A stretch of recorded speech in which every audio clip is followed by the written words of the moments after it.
আমন্ত্রণ জানাচ্ছি মুক্ত আলোচনা। এই অনুষ্ঠানের মাধ্যমে আপনারা আপনাদের যে কোনো বিষয়ের মতামত তুলে ধরতে পারেন। তো মতামত প্রকাশের জন্য যোগাযোগ করতে পারেন ধূমকেতু টিভি 525 ভিয়া ক্যাসেলিনা, রোম, ইতালি।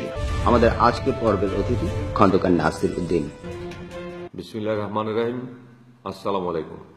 প্রথমেই ধন্যবাদ জানাই ধূমকেতু অনলাইন টেলিভিশনকে আজকের এই অনুষ্ঠানে আমাদেরকে আমন্ত্রণ জানানোর জন্য। আজকের এই মুক্ত আলোচনায় আমি ইতালি বিএনপির সম্মেলন 25 অক্টোবর সম্মেলনের মধ্য দিয়ে নির্বাচিত কমিটির নির্বাচিত সভাপতির দায়িত্ব নেন শাহ মোহাম্মদ তাইফুর রহমান ছোটন এবং সাধারণ সম্পাদক আমি খন্দকার নাসির উদ্দিন। দায়িত্ব নেওয়ার পর ইতালি বিএনপিকে আমরা বিগত 25 বছরের তুলনায় অত্যন্ত শক্তিশালীভাবে সুসংগঠিত করি। সর্বোপরি সারা ইতালিতে আমরা একটি বার্তা দিতে সক্ষম হই।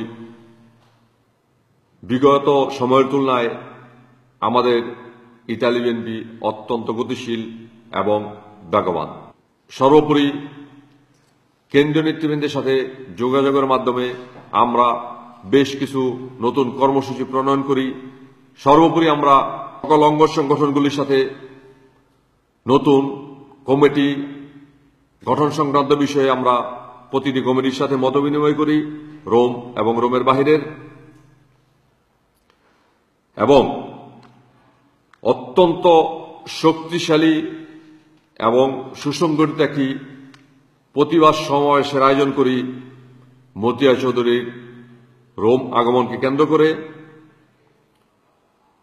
যার প্রতিক্রিয়ায় বর্তমান রাষ্ট্রদূত এবং আওয়ামী লীগের নেতৃবৃন্দ আমাদেরকে 20 ফেব্রুয়ারি রাত্রে আওয়ামী লীগ আমাদেরকে রাজনৈতিকভাবে মোকাবেলা করতে না পেরে বর্তমান রাষ্ট্রদূতের মাধ্যমে ইতালিয়ান প্রশাসনকে ব্যবহার করে শত শত পুলিশ প্রহরায় তারা রাষ্ট্র দূতাবাস কর্তৃক আয়োজিত শহীদ মিনারে পুষ্প অর্পণ করে এবং আমাদেরকে বিরত থাকতে বাধ্য করে। শুধু এখানেই শেষ নয়, আমাদেরকে আরো হয়রানি করার জন্য ইতালি বিএনপি নির্বাচিত সভাপতি এবং সাধারণ সম্পাদক সহ বেশ কিছু নেতৃবৃন্দের নামে বর্তমান রাষ্ট্রদূত ইতালিয়ান কস্তুরায় একটি মামলা দায়ের করেন। আমরা এখনো জানি না সেই মামলার ভবিষ্যৎ কি।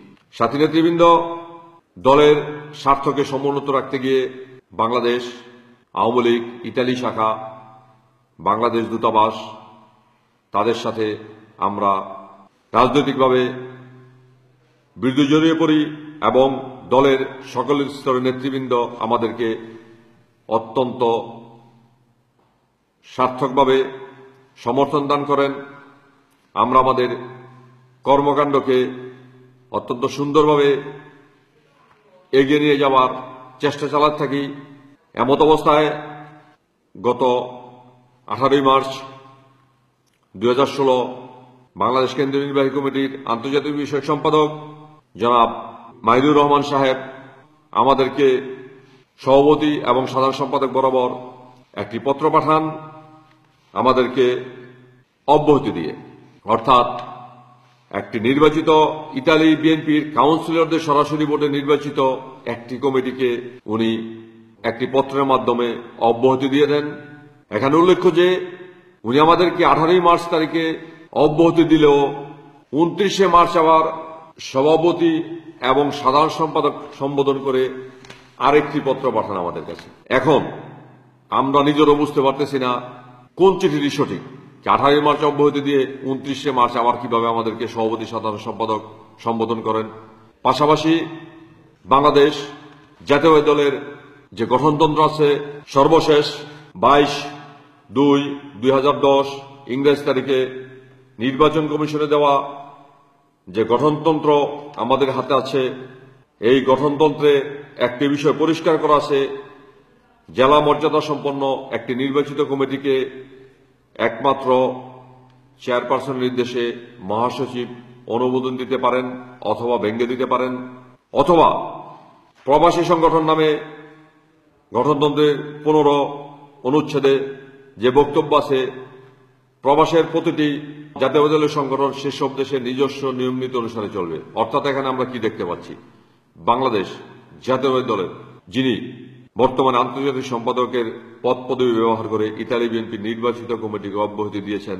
আমরা পরিষ্কার ভাষায় বলতে চাই, বাংলাদেশ জাতীয়তাবাদী দলের গঠনতন্ত্রে বর্তমান আন্তর্জাতিক সম্পাদককে সে ধরনের কোনো ক্ষমতা দেওয়া হয়নি। উনি আমাদেরকে যে প্যাড ব্যবহার করে অব্যাহতি দিয়েছেন ওনার, এবং পরবর্তীতে যে প্যাড ব্যবহার করে উনি নতুন কমিটি দিয়েছেন, এটা সম্পূর্ণ অবৈধ।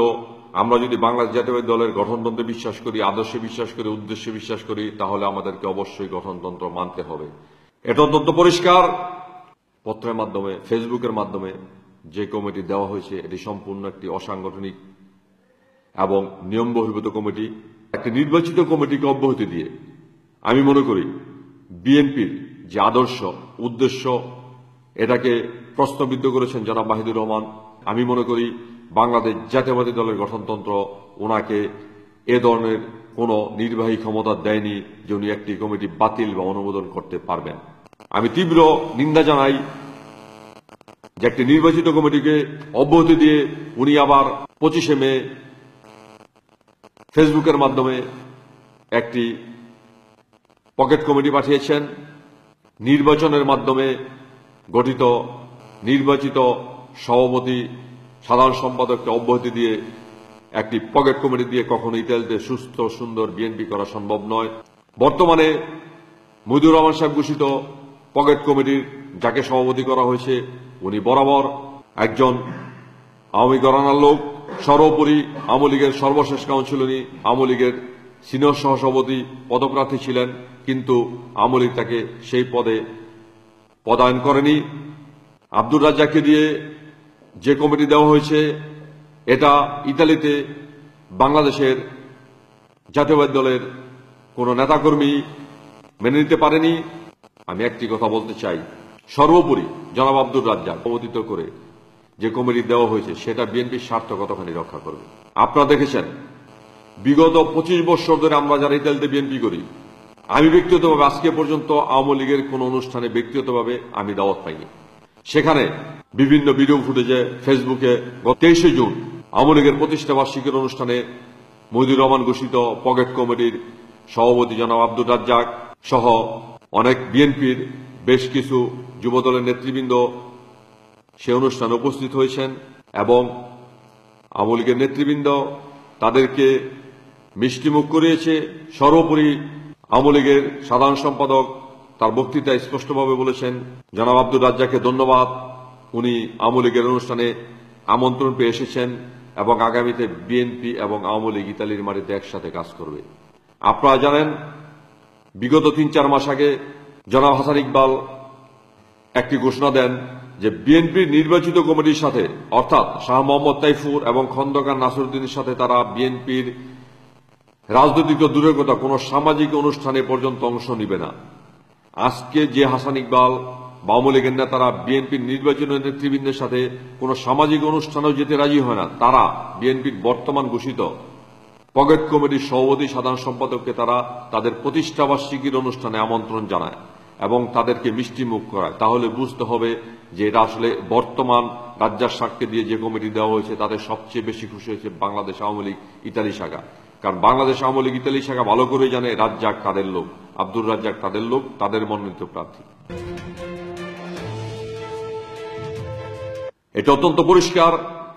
ইতালি বিএনপির বর্তমান মহিদুর রহমান ঘোষিত বিএনপির নেতৃবৃন্দ সারাটি মাস ইফতার করেছেন বর্তমান বাংলাদেশের রাষ্ট্রদূত এবং আওয়ামী লীগ নেতৃবৃন্দের সাথে। এতে কি প্রমাণিত হয় না বর্তমান রাজ্জাককে দিয়ে যে কমিটি দেওয়া হয়েছে তাদের সবচেয়ে বেশি খুশি হয়েছে বাংলাদেশ আওয়ামী লীগ ইতালি শাখা। কারণ বাংলাদেশ আওয়ামী লীগ ইতালি শাখা ভালো করেই জানে রাজ্জাক তাদের লোক, আব্দুর রাজ্জাক তাদের লোক, তাদের মনোনীত প্রার্থী। আমি প্রশ্ন রাখতে চাই, 15 আগস্ট অনুষ্ঠানে যাওয়ার জন্য যদি জনাব বারেক খানকে দল থেকে অব্যাহতি দেওয়ার জন্য আমাদেরকে ইতালি বিএনপি নির্বাচিত সভাপতি সাধারণ সম্পাদককে শোকজ করা হয়, তাহলে আওয়ামী লীগের প্রতিষ্ঠাবার্ষিকী অনুষ্ঠানে যাওয়ার জন্য আজকে কেন জনাব আব্দুর রাজ্জাক এবং ডালি নাসিরউদ্দিনকে দল থেকে বহিষ্কার করা হবে না? আমি একটি কথা আমাদের আন্তর্জাতিক সম্পাদক জনাব মাহিদুর রহমানের উদ্দেশ্যে বলতে চাই, দলের নীতি এবং আদর্শকে পরিচ্ছন্ন রাখার জন্য বর্তমানে যাদেরকে দিয়ে ইতালিতে আপনি দল পরিচালনার দায়িত্ব দিয়েছেন, আপনি দেখুন বর্তমান ফেসবুকে প্রচারিত একটি ফুটেজ দেখুন কিভাবে আওয়ামী লীগের নেতাকর্মীরা আপনার ঘোষিত কমিটিকে জনাব আব্দুর রাজ্জাক এবং ডালি নাসিরকে মিষ্টিমুখ করাচ্ছে এবং ইতালি বিএনপি সমস্ত মান মর্যাদা বিসর্জন দিয়ে আপনার ঘোষিত সভাপতি সাধারণ সম্পাদক ইতালি আওয়ামী লীগের সাধারণ সম্পাদকের বক্তব্য শুনছেন।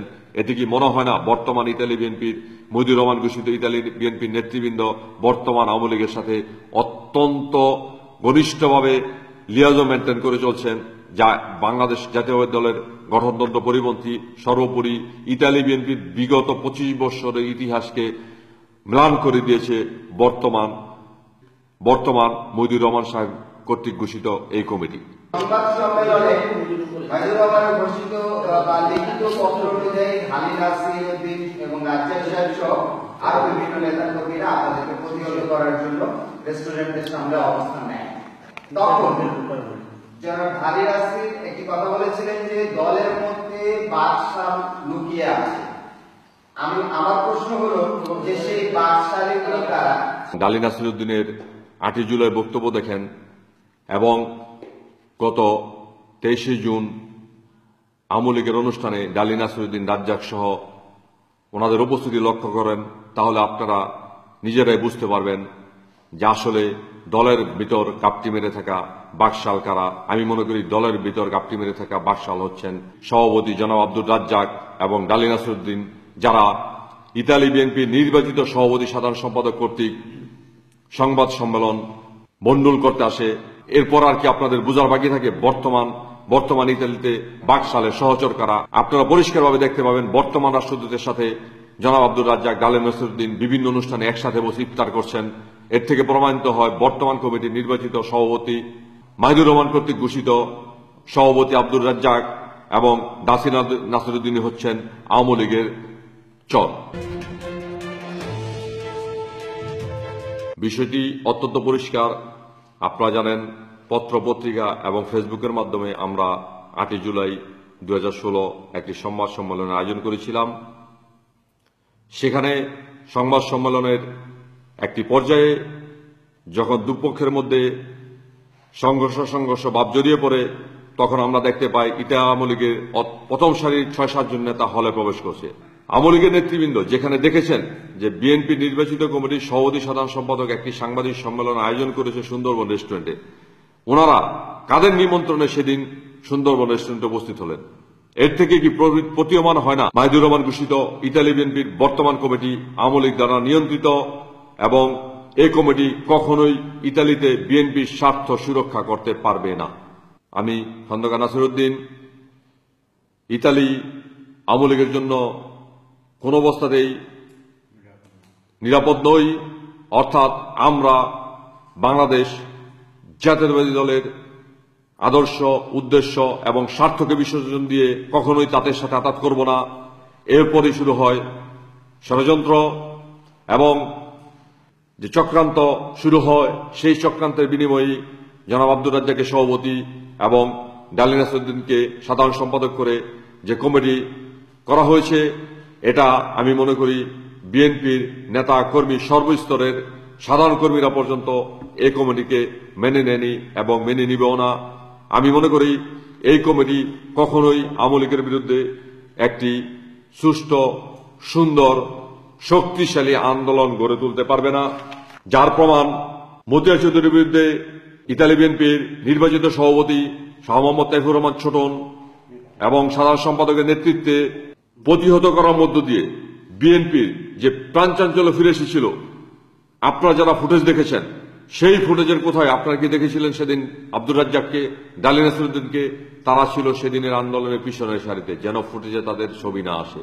যে নেতৃবৃন্দ মতিয়া চৌধুরীর বিরুদ্ধে আন্দোলনে ক্যামেরার সামনে মুখ দেখায় না, ইতালিতে আওয়ামী লীগের সহযোগী কারা, সত্যিকারের বাকশালের সহচর কারা? এই প্রশ্ন আমি আপনাদের উদ্দেশ্যে ছেড়ে দিলাম। বিএনপির স্বার্থ বিসর্জন দিয়ে অন্য কারোর কথা মতো কাজ করবেন না। এই কারণেই আমার মনে হয় ইতালিতে একটি বাঙ্গন ধরানো হয়েছে, সর্বোপরি একটি পকেট কমিটি দেওয়া হয়েছে, যাতে করে পকেট কমিটি সব সময় অন্যের আনুগত্য বহন করে। বিএনপির বর্তমান আঞ্চলিক সম্পাদক, ওনাকে জার্মানিতে অবাঞ্ছিত ঘোষণা করা হয়েছে, আপনারা গ্রিসে দেখেছেন ওনাকে অবাঞ্ছিত ঘোষণা করা হয়েছে। আমার মনে হয় কেউ না কেউ চাচ্ছেন সারা ইউরোপে ওনাদের প্রতিটি দেশে একটি করে পকেট কমিটি থাকবে এবং সেই পকেট কমিটিকে তারা তাদের মতো করে নিয়ন্ত্রণ করবেন, অর্থাৎ এই পকেট কমিটি শুধু তাদের হয়ে কাজ করবে, দলের জন্য কাজ করবে না। দলের সাথে কিছু সময় নিয়েছিলাম।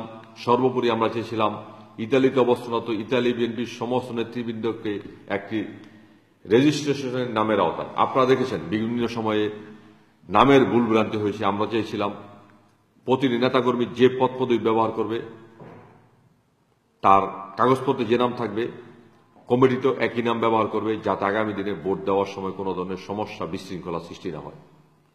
আপনারা জানেন বিগত সময়ে মার্চের প্রথম সপ্তাহে এবং এপ্রিলের প্রথম সপ্তাহে আমি জনাব আন্তর্জাতিক সম্পাদক সাহেবের পরামর্শক্রমে আমি দুটি পূর্ণাঙ্গ কমিটি ওনাকে পাঠিয়েছিলাম। অর্থাৎ আমাদের বিরুদ্ধে যে অভিযোগ আমরা পূর্ণাঙ্গ কমিটি গঠন করতে দেরি করেছি, এটা সম্পূর্ণ মিথ্যা অভিযোগ। আমি মনে করি আমাদের প্রতিটা কর্মের স্বচ্ছতা আমরা বজায় রেখেছি। তাহলে আমি বলতে চাই, রাজনীতি করতে হলে অভিযোগ যেমন থাকবে তেমনই থাকবে কিছু মিথ্যা অভিযোগ। আমরা স্পষ্ট ভাষায় ইতালির প্রতিটি প্রভিন্সিয়াল নেতাকর্মীদের কাছে একটি প্রশ্ন রাখতে চাই। ইতালি বিএনপির নির্বাচিত সভাপতি এবং সাধারণ সম্পাদককে আপনাদের কাছে কখনো তাদের কোনো ডিমান্ড ছিল কি না কোনো বিষয়ে? আমি অত্যন্ত পরিষ্কার ভাষায় বলতে চাই, ইতালি বিএনপির কোন স্তরের কোন নেতৃবৃন্দের কাছ থেকে কোন ধরনের অবৈধ সুযোগ সুবিধা গ্রহণ করিনি। এটা দিবালোকের মতো সত্য। এবং ইতালি বিএনপির নির্বাচিত কমিটি তার সমস্ত অর্থনৈতিক কার্যক্রম পরিচ্ছন্ন রেখেছে। যদি কখনো প্রয়োজন হয় আমরা আমাদের পরিচ্ছন্নতার প্রমাণ আমরা কেন্দ্রের নিকট তুলে ধরব। আমি মনে করি ইতালি বিএনপির বর্তমান নির্বাচিত কমিটির বিরুদ্ধে যে ধরনের বিভিন্ন অভিযোগ আনা হয়েছে, আমি মনে করি এটি অত্যন্ত মিথ্যা, সর্বোপরি ডাহা মিথ্যা কথা। শুধুমাত্র এই নির্বাচিত কমিটিকে অব্যাহতি দেওয়ার জন্যই এমনও হাজার অভিযোগ আনা হয়েছে যার কোনো প্রমাণ, বাস্তব প্রমাণ নেই। আমরা যদি বিগত দিনে কোনো ধরনের ভুল ভ্রান্তি করে থাকি আমাদেরকে ক্ষমা করে দিন।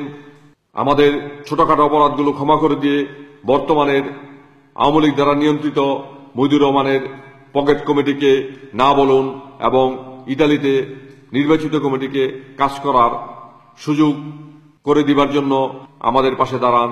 সর্বোপরি বাংলাদেশ জাতীয়তাবাদী দলের যে আদর্শ গণতন্ত্র, এই গণতন্ত্রকে টিকে রাখতে আপনারা একযোগে আমাদের পাশে দাঁড়ান। ধন্যবাদ সবাইকে।